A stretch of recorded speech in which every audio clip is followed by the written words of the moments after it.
Hi guys.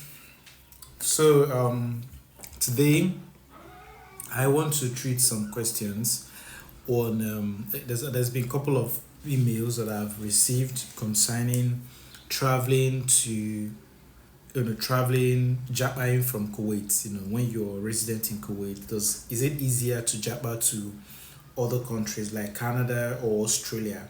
I have an email to that regard. The person was asking if it's easier to jump from Kuwait to Canada or Australia, something like that. I'll post the stuff here for you to see. Also, someone had asked if it's easier. I'm reading from my laptop. If it's easier to um if it's easier, say I want to find out if someone can actually apply for visa with civil ID to move to other countries such as Europe, Canada, USA, etc. from Kuwait. So I've had a couple of mails like this, trying to find out the possibility of traveling out from Kuwait as an African or as a foreigner, maybe, I don't know. I'm going to take time to just explain what it means to have civil ID in Kuwait and how traveling from Kuwait could be easier for you or not. Okay, so stay with me, and I have other emails that I also want to still treat. All right, so first and foremost, I want to read this particular request from um, is it Fumzile Nleko. I don't know if I pronounced that correctly, but it's a request. He said, help reconnecting with a fellow passenger from flight ET 950 on 14th October 2025. He was on his way to Kuwait. So this is the message. Say, dear James, I'm reaching out with the hope of finding someone I met during my recent travels. On 14th October 2025, I was on Ethiopian Airlines flight ET 950 from Abuja to Addis Ababa, departing at 1:25 p.m. and arriving around 8:15 p.m. I was seated next to a gentleman who made a lasting impression during our time together. He said, unfortunately, we didn't exchange contact details, and I've been thinking about the conversation we had ever since. I would love the opportunity to reconnect. Details I remember. So these were the things he remembered while they were on the flight. Said we sat next to each other on ET 950. Flight date was 14th October 2025. So if you traveled to Kuwait on the 14th October 2025 and you're seeing this video, maybe you're the person they are talking about, or maybe you can find this person, I don't know. So he said, all right, he mentioned that he's a pastor and does prophecy to people. He is a bit tall, well built, light in complexion. He mentioned his brother is there. Also, he is going to stay with him. I told him that I was from Switzerland but live in the UK. So apparently, this person wasn't traveling to Kuwait. All right, you join from Abuja, you get to Addis Ababa if you're flying Ethiopian airline. Then, you now join your flight that's going. Then you join your connecting flight that's going to your respective countries. So apparently, this guy is going to UK or lives in UK, but from Switzerland. So he said, all right. I told him that I was Switzerland, but I live in the UK and was connecting a flight midnight of that day we met. Unfortunately, I did not ask his name. I did not ask his name. His Igbo tribe. I asked why he was going to Kuwait most of the time and talk about his church. Most of the time, maybe he talk about his church a lot more. personal, etc. Whatever. If there's any way this message can be heard, can be shared through internet channels, lost connection forums, or even social media, I'll deeply appreciate the help. Thank you so much in advance. Warm regards for me. So, if you're seeing this video and you know someone, a pastor, or you're a pastor, you recently traveled to Kuwait on the 14th of October, you met a friend or an acquaintance on the flight ET950 Ethiopian airline, and this person wants to reach out to you again. He or she from Switzerland, resides in the UK. He or she probably would see this video, will be in the comment section. If you're the person, maybe you can reach out to me, or you can comment on the comment section and see if you guys will link up, all right? Or you guys, or let me know so that I will reply him that I've found the person. I just thought I should, it was a request, and I just thought I should do justice to that. All right, now that we're done with the request, which I just read, now let's talk about how you can jump from Kuwait to other countries. How easily it is for you to travel from Kuwait to other countries like Canada, Europe, UK, USA, Australia, and all of that. Now, I want you to first and foremost understand that your civil ID does not replace your passport, your international passport. So, to that effect, you cannot necessarily travel to other countries with your civil ID. You're still required to present your international passport. All right. You're still required to present your international passport before you can make any successful travel. However, what your civil ID can do for you is that it kind of authenticates your residency status in Kuwait for people who are living in Kuwait. So when you're making an application to travel to Canada, it somehow will be easier to apply for, or maybe to get a visa for Canada from Kuwait, because you're a resident in Kuwait and your civil ID will authenticate that you're a resident in Kuwait. Generally, just know that it's easier for you to process your visas from Kuwait if you're a resident in Kuwait and you want to jump back to other countries. You want to go to Australia, you want to go to Canada, you want to go to United States of America or UK.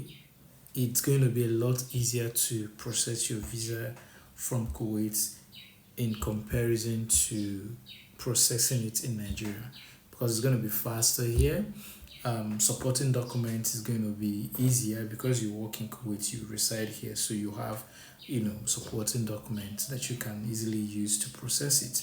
Medicals is easier for you to also do, because it's faster here and they have a system that works.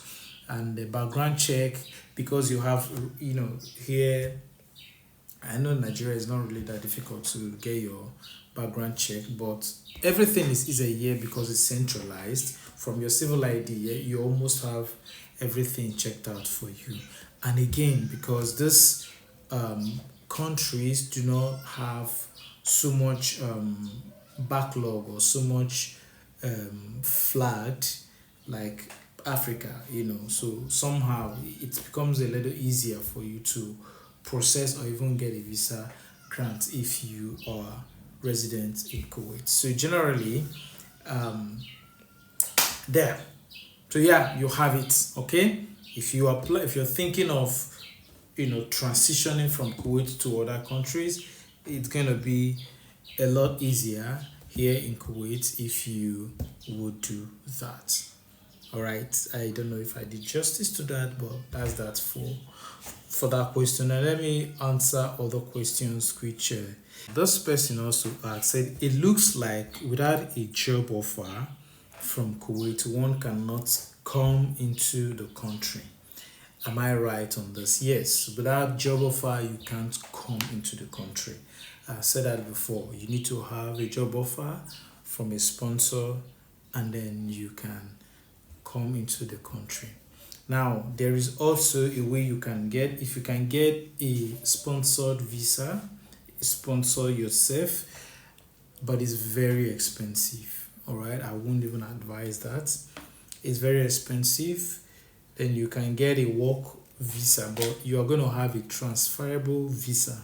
So what it means is that you're going to have a job offer, but not when you come in with that job offer, you start looking for a job that you want. So when you get a job that you want, they can transfer it because your visa is transferable, which is visa 18.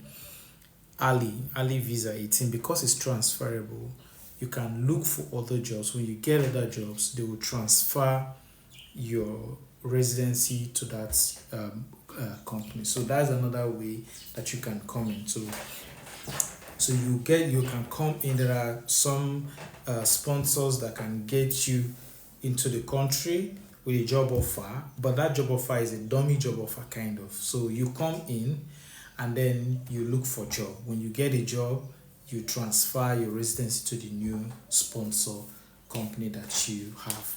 That works. I did that when I came in, and then when I got a job in the teaching schools, I was in the process of doing those transfer and stuff. So you can do that if you have the money. It's very expensive, but if you have the money, you can do. Another question that the person asked again said, I have some unskilled jobs being offered me which are less than 200 KD. Would you advise I take that as a startup point while I keep applying for skilled jobs? Now, I don't advise. I've said that countless times. I will only tell you the options you have and the reality on ground. So decisions are entirely yours. You make decisions yourself. I do not advise on what decision you have to make. So regarding this, now listen, if you come in with any job offer, unskilled job offer, whether skilled or unskilled, usually Kuwait gives you a contract. For skilled jobs, I know most times their contract is usually 1 year. Like teaching, for example, you usually have 1 year contract with the school, renewable or not. So after 1 year contract, if the school decides to keep you, they will renew your contract. If they don't decide, if they don't want to keep you, then they will not renew. They will tell you they are not renewing your contract. So after at the expiration of your contract, you're required to leave the country, or you search for another school that can transfer you and give you another year contract. All right, so that's how you find a contract.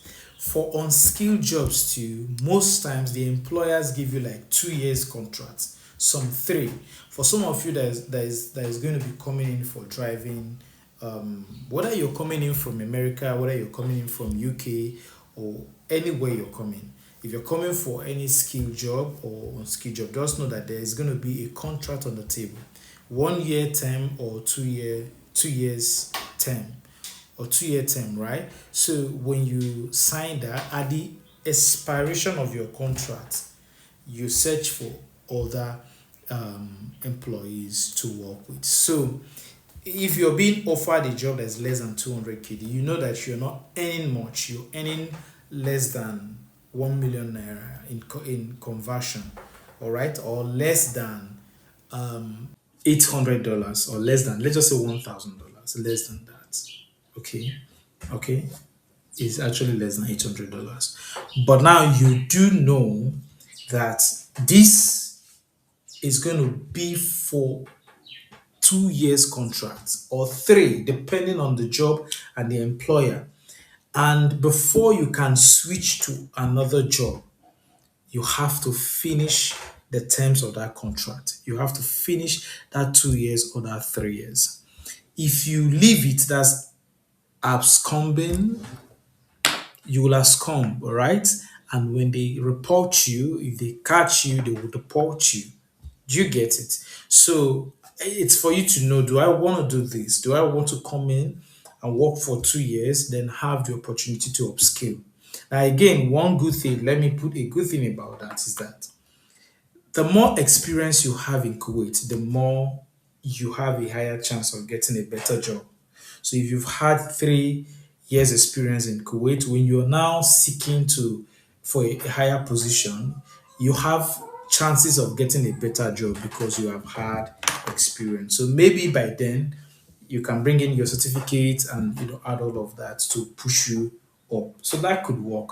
It all depends on you if you want to take through that part.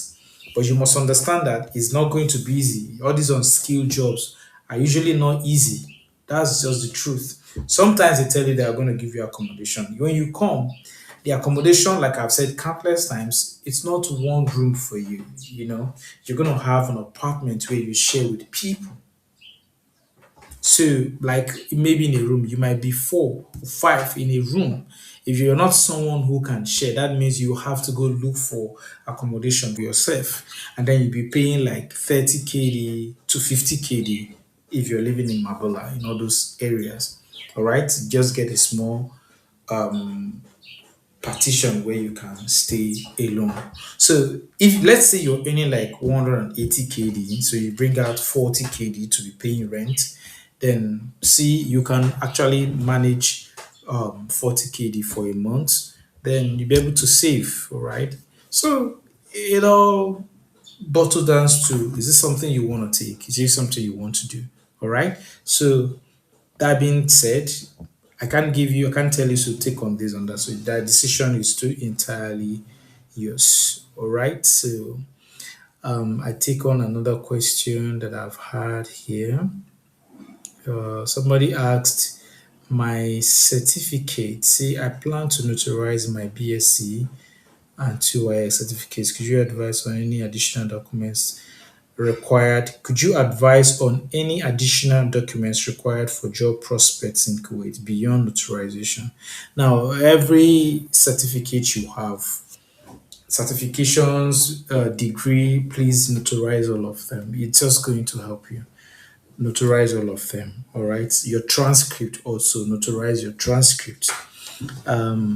For be ready for every opportunity that can come. So, because some people come here and then they miss out on opportunities when just because they didn't come with a certificate. But you can just be lucky and things get better for you. So I think as this video is just for emails, people who sent most emails for me, and I think I've done justice on that so that I don't get this video so long.